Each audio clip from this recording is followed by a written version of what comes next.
Olá, sejam bem-vindos. Hoje eu vou fazer um pão de origem portuguesa, que é conhecido lá em Portugal como pão de mistura. Eu andei estudando, até comprei, quando eu estive lá recentemente, uma farinha, né, que já prepara o pão só misturar na água. Mas aqui no caso, vou fazer uma receita alternativa, que eu creio que vai ficar muito bom também, que faça apenas a mistura de farinha de trigo com farinha de centeio, na proporção de 15% de farinha.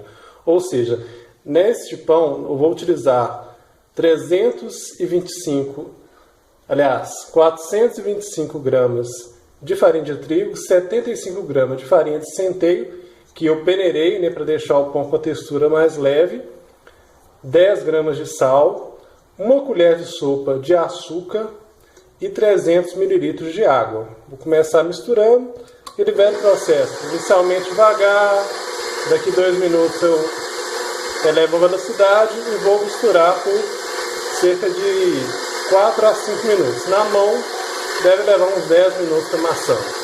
Só para lembrar, leva também fermento, obviamente, né? Eu coloquei 8 gramas de fermento biológico seco instantâneo, mas você pode substituir por 20 gramas do fermento fresco, se for o caso. Prontinho, já está bem amassado, fica uma massa bem elástica, não muito grudenta.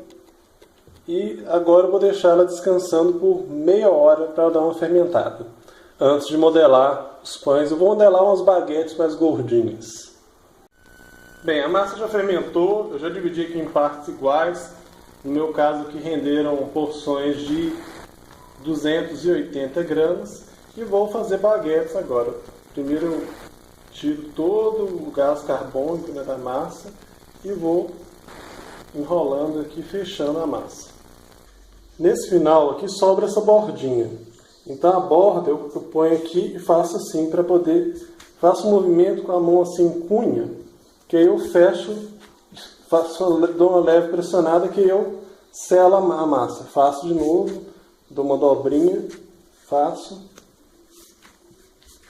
E agora é só estirar ela até formar um cilindro longo. Bem, aqui já estão as baguetes prontinhas, já coloquei nessa forma, né, que é em forma de telha, né, que era tudo furadinha. Mas se vocês não tiverem, podem colocar num pano e fazendo dobrinhas no pano, mas deve variar bem para não grudar no pano. E agora eu vou deixar descansar por 1 hora e meia mais ou menos. E só lembrando, descansar coberto com um pano úmido. No caso, como é 1 hora, tudo bem, um pano úmido apenas. Se for um tempo mais prolongado, é interessante colocar um plástico por cima do pano. Bem, gente, os pães já cresceram, o forno já está quase alcançando a temperatura correta. Daqui uns 5 minutinhos já posso levar, mas 5 minutos antes eu vou fazer o corte das pestanas aqui, vão ser 3. Lembrando que tem que seguir mais ou menos essa faixazinha aqui do meio.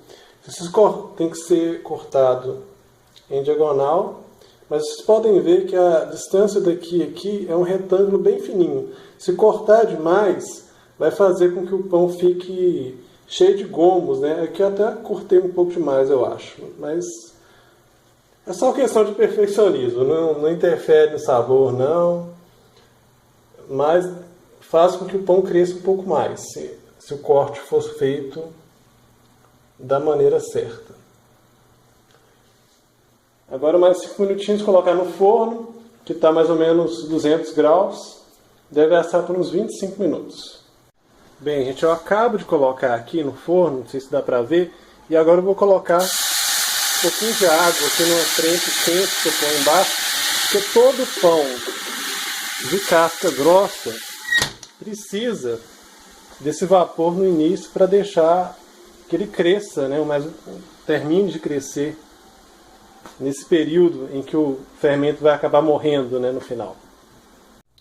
Bem, depois de 25 minutos, os pães ficaram prontos. A casca ficou bem crocante, o interior fica bem macio. Aqui eu cortei uma fatia desse pão, esse eu fiz ontem e eu fiz com a mistura para o pão de mistura, né, uma mistura pronta. Ficou um pleonasmo, mas é isso mesmo. E aqui o que eu fiz utilizando a proporção de 15% de farinha de centeio em relação à farinha de trigo. Fica muito próximo, a textura está muito parecida e creio que eu acertei a receita. O sabor também ficou muito bom, espero que vocês tenham gostado e que tentem fazer esse pão da culinária portuguesa. Muito gostoso, especialmente para comer com manteiga. Espero até mais.